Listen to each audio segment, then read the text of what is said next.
के बावजूद भर्ती प्रक्रिया को रद्द न करना और धांधलीकर्ता के स्थान पर नए शिक्षकों को नियुक्त न करना अपने आप में ही एक संदेह का दायरा पैदा कर रहा है।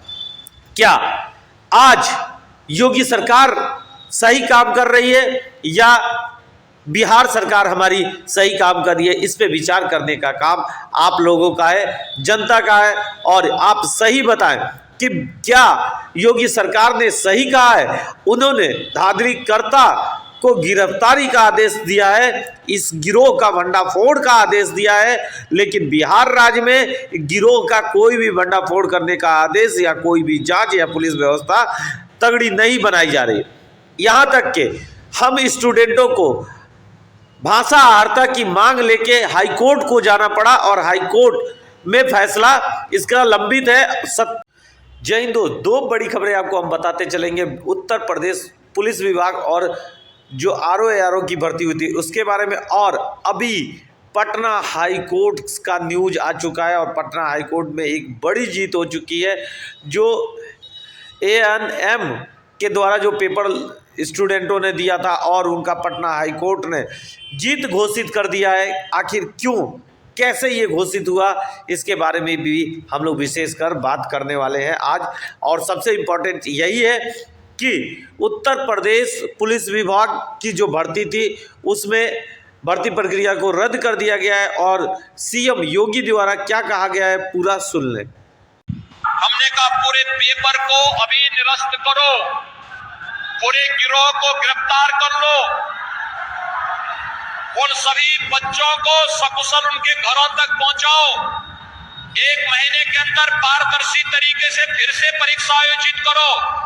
किसी भी बच्चे से कोई शुल्क अतिरिक्त नहीं लेंगे, उनके आने जाने की फ्री में व्यवस्था देंगे या उन बच्चों का जो आई कार्ड होगा उत्तर प्रदेश परिवहन निगम की बसेज में फ्री में आने जाने की सुविधा उसके माध्यम हमने आपको बताते चलो दोस्त कि CM योगी ने साफ वर्डों में कहा है कि इस भर्ती प्रक्रिया को रद्द किया जाए तथा जितने अभ्यर्थी हैं उनके सही सलामत उनके घर पहुंचाने का भी कार्य किया जाए। इसकी परीक्षा दोबारा से ली जाएगी, जिस समय दोबारा परीक्षा होगी वहां पे किसी भी प्रकार का आने जाने का किसी को भी कोई चार्ज नहीं देना होगा और यात्राएं फ्री होंगी। साथ में जो धांधली करता है, जो गिरोह है, इस गिरोह को पकड़ने का काम अब पुलिस विभाग और STF पूरा करेगी और उत्तर प्रदेश के अंदर जितने धांधली करता है उनकी गिरफ्तारी होगी। इसको देखते हुए हम बिहार के सरकार से पूछना चाहते हैं कि क्या BPSC TRE 1.0 और 2.0 में इतनी बड़ी धांधली हुई, उसमें गिरफ्तारियां हुई, आधे से अधिक टीचर फरार हो गए और अभी तक इस भर्ती प्रक्रिया को सरकार के तरफ से कैंसिल नहीं किया गया, जबकि लगातार धांधलीकर्ता सरकार के ही द्वारा पकड़े जा रहे हैं। उसके बावजूद भर्ती प्रक्रिया को रद्द न करना और धांधलीकर्ता के स्थान पर नए शिक्षकों को नियुक्त न करना अपने आप में ही एक संदेह का दायरा पैदा कर रहा है।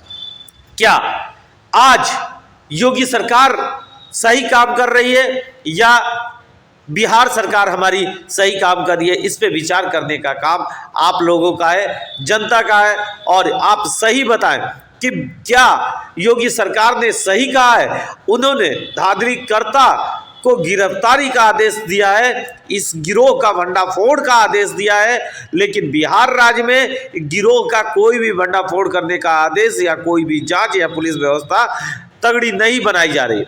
यहां तक कि हम स्टूडेंटों को भाषा अहर्ता की मांग लेके हाईकोर्ट को जाना पड़ा और हाईकोर्ट में फैसला इसका लंबित है। 27 तारीख को पटना हाईकोर्ट में BPSC के अध्यक्ष को उपस्थित होना आवश्यक है। वो अपना रखेंगे कि आखिर क्यों ऐसी धांधली हुई और आखिर BPSC TRE 2.0 में भाषा अहर्ता को लागू करने की बात कह के भाषा अहर्ता को शून्य किस आधार से किया गया।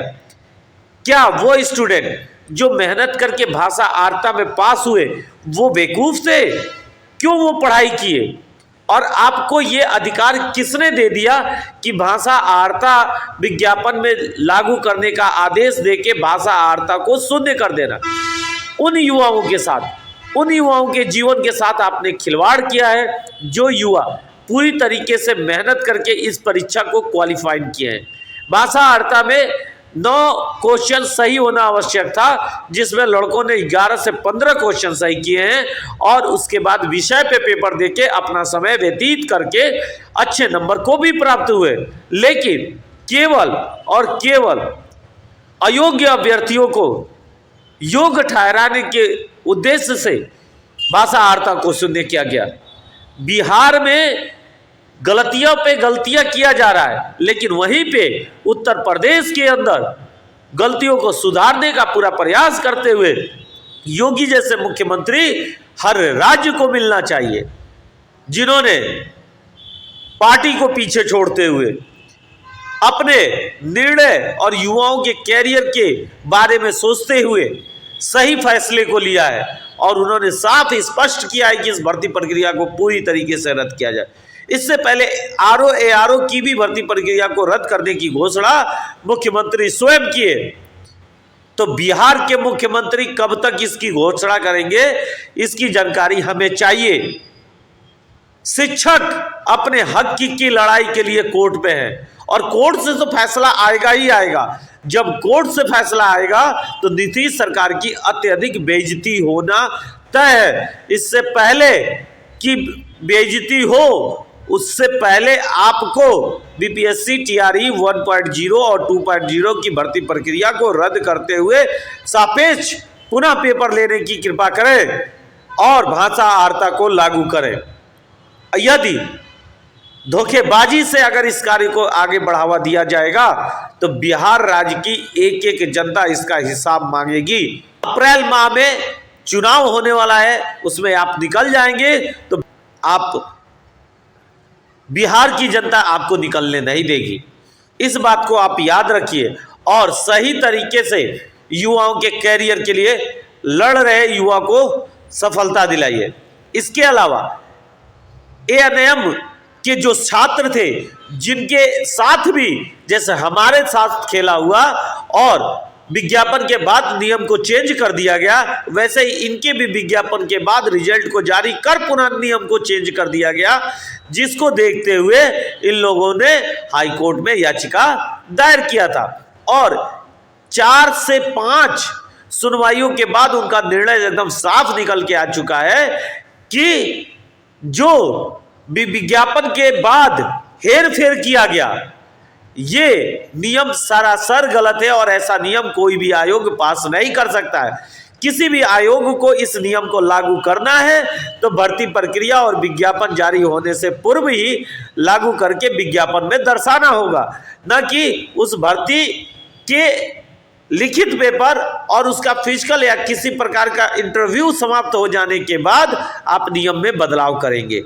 और ऐसी भर्तियों पे हाई कोर्ट ने साफ फैसला दिया है कि ऐसी भर्तियों पे सरकार को रोक लगानी चाहिए, राज्य सरकार को रोक लगानी चाहिए। ऐसे नए नियमों की बदलाव पे सरकार को रोक लगाना अति आवश्यक है।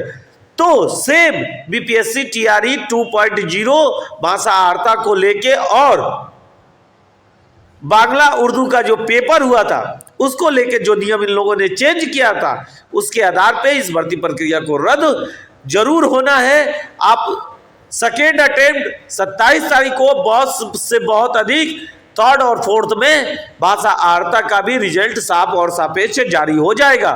इसका पूरा वीडियो आपको नेक्स्ट दिन मिलेगा कि किस आधार पे हमारी जीत होने जा रही है। अभी ये याद रखिए कि सरकार को जगना आवश्यक है और जो सही तरीके से हम लोग मेहनत करके भाषा वार्ता को मेहनत किए, भाषा वार्ता में भी पास हुए और विषय में भी पास होके अपने स्थान को पक्का किया और उस स्थान को अयोग्य शिक्षकों के साथ भर दिया गया और हमें योग्य शिक्षकों को रोड पे छोड़ दिया गया, ऐसे कभी भी माफ नहीं किया जा सकता है। और ऐसे लोग जो अयोग्य टीचरों का साथ दे रहे हैं उनके ऊपर सरकार को सख्त से सख्त कार्रवाई कर दी चाहिए, जैसे उत्तर प्रदेश के अंदर योगी सरकार जी द्वारा किया जा रहा है। अगर उत्तर प्रदेश के अंदर योगी सर द्वारा कार्रवाई किया जा सकता है तो क्या बिहार की सरकार बिहार में जो अयोग्य टीचर है उनके ऊपर तथा जो शिक्षा माफिया हैं उनके ऊपर कार्रवाई नहीं कर सकती है, करना होगा। और इसके लिए हमारे हर एक युवा को जगना होगा। एक युवा की लड़ाई से जीत तय नहीं होगी, हजारों युवाओं की लड़ाई से ही जीत तय होगी। भाषा आहर्ता, उर्दू बांग्ला का आहर्ता, कोर्ट से तो इसकी जीत होना तय ही है। लेकिन उससे पहले अगर बिहार सरकार, नीतीश सर अपनी बेइज्जती नहीं कराना चाहते हैं और चुनाव में अच्छी जीत चाहते हैं तो कोर्ट का फैसला आने से पूर्व ही इनको अपना फैसला देते हुए इस भर्ती प्रक्रिया का जांच कर, इस दोनों भर्ती प्रक्रियाओं को रद्द कर पुनः पेपर लेने का आदेश जारी लगा। अधिक से अधिक कमेंट्स बॉक्स में आइए और बताइए, और किस आधार से हमारी मांग होनी चाहिए उसके बारे में भी हमें सही से जानकारी दीजिए, ताकि उस आधार से मांग उठाई जाए और आप लोगों की जीत के लिए एक एक पल लड़के आपकी जीत दिलाने में अहम भूमिका को हम अदा कर सके। जय हिंद।